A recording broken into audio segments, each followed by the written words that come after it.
The title of my message this morning is Life Cycle of Faith. I'm kind of deliberate about this life cycle thing because I really believe that faith is something that is not just about, like I just prayed at this moment. It's actually about the many moments. It's about the high times and the low times. We sit in a really interesting place, right? Because I think, I don't know how many years it's been with COVID now, right? But we look back to when it started and think just for a second about how life has changed. Particularly our faith life has changed. And if you do this reflection, you might come to the sense that, hey, the way that I worshiped God, or the way that I had relationship with God, or the way that I did the motions, it was very different over these last kind of year and a half-ish. And one thing that's true about all of that, though, is that where you were, or the building you were in, or whether you were on your couch, or you were here, or you were across the globe, the one thing that didn't change was the faith that you had in God, the relationship that you had with Him, the connections, the moments when you prayed, when you worshiped. All those things didn't change. It was this real intimate journey. And that is an excellent foundation stone for us to understand how the next 30, 40, 50 years of our life could be. Not one that's dependent on showing up on Sunday to have relationship with God, but rather one that's a continuous relationship with God. One where through every season, through every storm, through everyday life, you have this meaningful relationship. And that's why I call it the life cycle of faith, because it's really meant to touch your whole life in all its totality, not just parts or components or pieces. There's another thing that's really important about faith. Faith can be different in different seasons of life. It serves different purposes. I'll use a different example to illustrate this one. How the need for patience changes over your life. For example, as a toddler, when you're a toddler, literally a toddler, the thing you need patience for is when your parents tell you, stop watching Paw Patrol on Netflix, right? That's what toddlers need patience for. Or, as Ryan now needs patience for, is when I tell him to stop playing Mario Kart on the Switch, right? That's what these guys need patience for when they're toddlers. It graduates a bit. When you're a school-aged kid, right? I remember when I was in high school, university, the thing I needed patience for was just when can I be done school, right? When can I get out of this? Just want to start my career, start my life, get going, right? And you need patience in that season. Another thing you might need patience for as an adult is, hey, you need patience for the career that you want. You just start your career, you're in it, and you're going for it, and you want that promotion, or you want that new opportunity, or you want that opening, and you feel stuck, and so you need this patience. Another thing you need patience for as a new parent is to take care of your kids, right? It's oh my God, there's so much effort, so much work. I gotta wake up, go, then sleep for 2 hours, then wake up again. You need patience for that. And then when your kids get older, you're a more experienced parent. What you need patience for is how to deal with the kids when they're not at home and don't want to be at home. And you got all this stuff that you got to figure out. And then when you're my parents' age and you're much older, grandparent, then you need patience for when you call your kids and they don't pick up for 5 days and call them back, right? Life has a way of going through seasons and cycles. And the very same thing, we think of this word patience, it can be so different in every different season of our life. And the truth is that this idea of faith, now bringing it back to faith, I want to talk through how faith can be different in different seasons of our lives, but why it's so critical in every season. And there's a really interesting verse that I was reading. It's actually the verse of the day today. If you read Romans chapter 1, verse 17, This is what it says. It says, and I'm reading the New Living Translation. It says, the good news, let's just call that the Bible. The Bible, the good news, tells us how God makes us right in his sight. This is accomplished from start to finish by faith. This is accomplished. What's being accomplished? This being right with God. You know, when we think about our lives, when we think about what we're going through, our circumstances, our situations, I think all of us would say, right?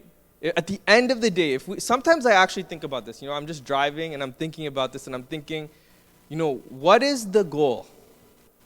It's a really helpful question to ask. What's the goal?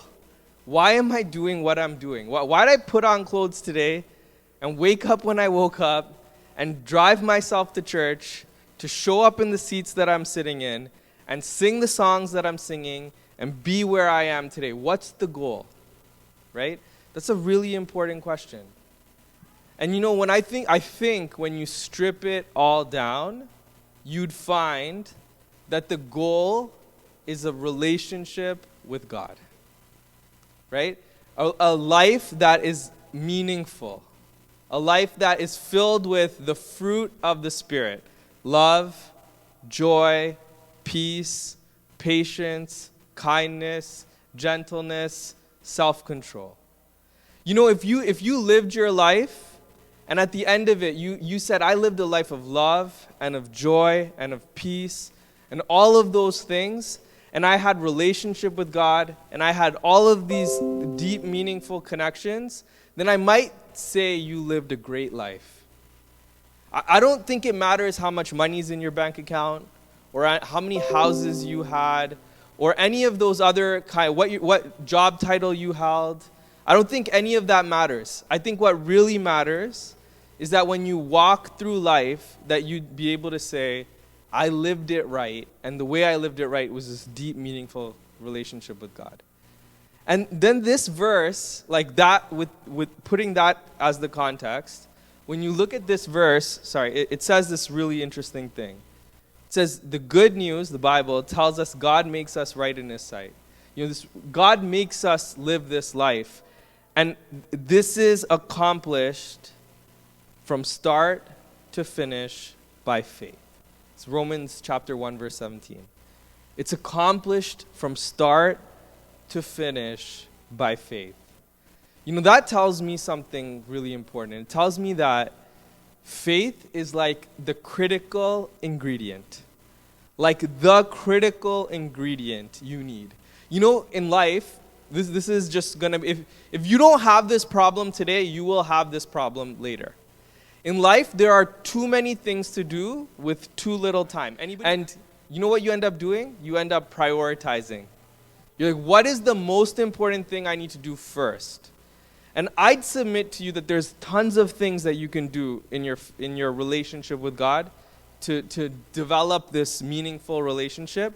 But there is one thing that you can do that will kickstart it. And it's to live this life of faith. Remember I said that faith is like a door. Every time I think about faith, I just think of it like a door. It's the door to the thing that God's called me to. It's the door to the dream that you discussed. It's the door to what God has for you. It's that ability to get to where you need to go. You know, the technical definition for it, it's the substance of things that we hope for. It's the evidence of things that we don't see yet. That's almost like you have a superpower, right? It's almost like you hold a superpower. And, you know, superpowers are amazing things if we know how to use them correctly. It's almost like we're in the beginning of a Marvel movie and we're like the superhero and we have this power and we just haven't figured it out yet. And, you know, you're watching the Marvel movie and you're like, Marvel character, just figure it out. Like, you could use the superpower. And I think, like, that's how God's, like, looking at us sometimes. It's like, figure it out, dude. You got the superpower. You could actually do it. And this is what God's kind of calling us to, is this, like, deeper level of faith. I want to talk about how faith manifests itself in different parts of our lives. So I think faith hits us in various stages of life, and I'm going to give them to you. This life cycle of faith. The first stage of life that faith hits us at, and I'm talking spiritual journey now, it's like the first yes. That very first time you said yes. Yes to God. And I don't know where a lot of people are in the room, right? You might have said yes 25 years ago, but that yes was a yes that you said when you were in like Sunday school or like junior kindergarten, or honestly, the first time I said yes was when, I remember it very vividly. I was like sitting on my couch, and me and my dad were watching TV, and there was we were watching some show, and it really resonated with me. Like, I believed in God, and I said yes. But the interesting thing about life, right, is that life does this. And over time, we forget where we are sometimes. We just get disoriented. And, you might be sitting at the end, like the back half of this pandemic, a little bit disoriented, a little bit not sure. And the thing that's so important about faith is faith helps you say yes. Right? It's that yes to God. So, one of the first places you can start with faith is just saying yes. Hey, God, I'm all in. I'm not like 10% in, I'm not 20% in, I'm not 50%, I'm 100% in. Like, I'm not like on the dipping my toe type of situation. I'm diving into the pool today. That's the kind of faith that God wants sometimes. We see this in the Bible with Peter. Peter followed Jesus his his whole adult life type of thing, right? And it's this person who's seen him do miracles and all these things, and yet Peter is sitting in a boat, and Jesus is standing on water, and he's saying, Peter, will you come? And Peter says yes, and he gets out of the boat. And the question this morning to everybody here is like, are you in the boat or are you walking on the water, right? Because this is the deep call. It's like, will you say yes? So that's the first stage where we say yes. Here's another stage of life where we experience faith. The first failure. The first failure. Everybody thinks life is rosy and great and amazing, but the reality is that we will make mistakes. I just joined, I'm doing my master's, and so I'm at school. And it's really funny because like we see people more often in person than I do like at work, which is bananas. But we're with a bunch of people, and one of the things I'll tell you that's like refreshing is that people are human. Like, this is my life. They're maybe oversharing sometimes, right? But like people are just honest about where they are in life. I don't feel like sometimes like at church we feel like we can be honest about where we are. And the truth is that you need faith in that moment of failure, because you need to believe that God loves you. You need to believe that this is not the end. You need to believe that this is not your moment of despair. You need to believe that when God said, nothing can separate you from the love of Christ, he really meant it. Right? You need to believe that everything that the Bible says is true. And you know what? Sometimes people look at the Bible like a rule book, but maybe flip your perception of the Bible and think of it as a love story, right? And think of it as God's love story to you. And then in that moment of failure, you've suddenly not thought, I broke the rule book, but you suddenly start to believe that, no, I actually believe the story of love that God has on my life. Right? And it's in those moments that we need faith. We need faith to believe that our story isn't over, that we haven't done anything to like break the bank, because there is nothing that you can do that can separate you from God's love. Another season of life that we need faith for is our first opportunity, right? The first time you come up with this big opportunity, I don't know if you've ever seen it, but maybe it's a new business idea. Maybe it's your life partner. Maybe it's like somebody you want to marry. Maybe it's that first house that you want to buy, or the second, or the third. Or maybe it's a new job, or maybe it's, moving away completely. There's so many opportunities that life presents us. And really the thing that you need to kind of like believe is that God has good plans for you. He's got plans to prosper you, to give you a future, to give you a hope. If you believe that, then you can go on this amazing journey with God. You can believe that God could do things.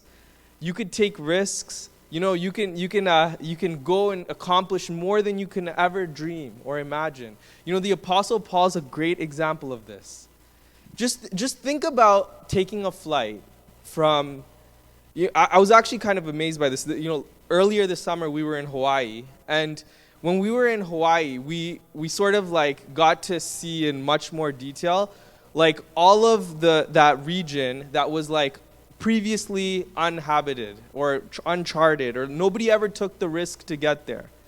And you think about that and you're like, wow, can you imagine the people who did it for the first time? The people who thought like it's a good idea to get in a boat and just go to a place where we've never even been before and try to find that place. And Apostle Paul sort of did it in the Bible often. He would do these missionary journeys where he didn't know where he was going. He was just going because he believed that there was this bigger thing. And sometimes you stumble upon Hawaii, right? And it's not a bad place to stumble upon. And the truth is that when we have faith for these new opportunities, God can give us these amazing experiences.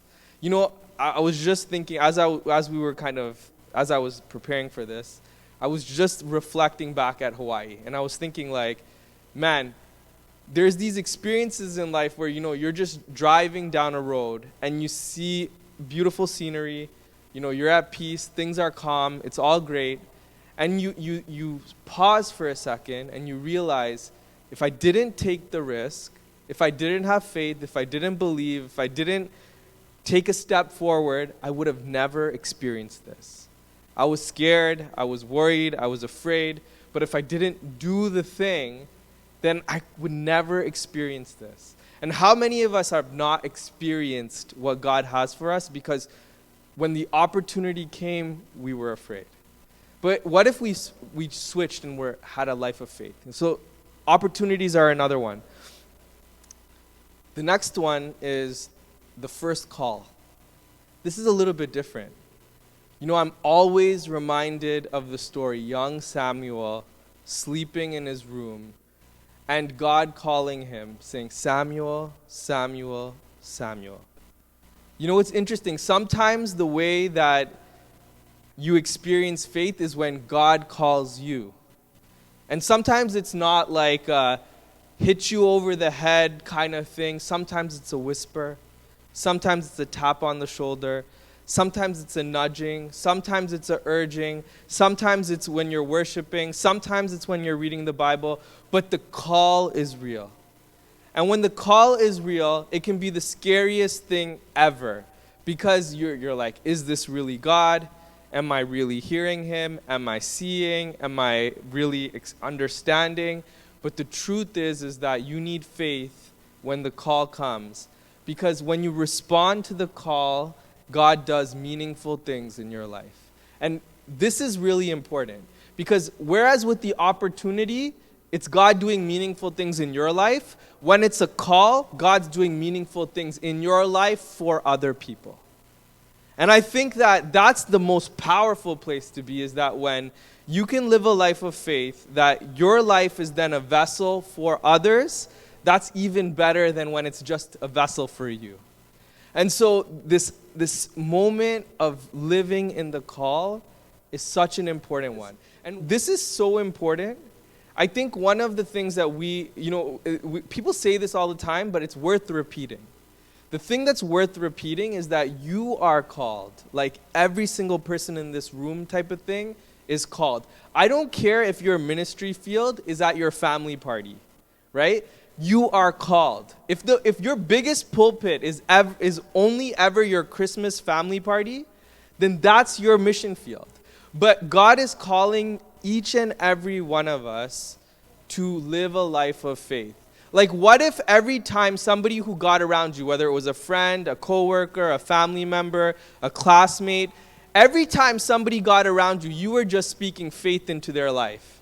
I think people would just gravitate to you because you are inserting life into conversations. Don't neglect the call, right? Live it out to its fullest. You know, the last one I want to talk about is this. And it's one that is maybe far out, but important. Sometimes, actually all the time, we need faith in the final chapter of our lives. Fast forwarding to the end. You know, it's a really interesting question, right? Because, you know, let's say you've lived your life and it's been a good life, and, you know, you've amassed wealth, you've accumulated it, you know, you've done well for yourself, your children are good, you know, you have a house, you have all the things that you dreamed of and wanted and, you know, wished you could have. And you have a very important question. And the question is this: where is home? Because if you believe heaven is home, right, that belief, that faith, may change the way you live your life. In fact, it may change the way you live your life today. Knowing what the end destination is, what's the goal, knowing what the goal is, can be so informative for how you choose to live today. And that's something that's worth thinking about regardless of how old you are. And I just say all of that to say this, is that faith, just like patience, is different in different seasons of our lives. And it has a life cycle. It does this. And faith is one of those things that is the first and the last. The Bible talks about it being the first and the last thing that make you right with God, this deep relationship with God. And I'll end on this note. Faith is, in fact, the door to all that God has for you, and all the dreams that you've dreamt, and all the things that you hope and pray for. Faith is the door. The very simple thing that you can do is just live a life centered on this faith, not just on a Sunday, but on the Mondays and through the week and in every part of your life. Just start living life with an understanding of who God is and your relationship with Him, and it can change everything.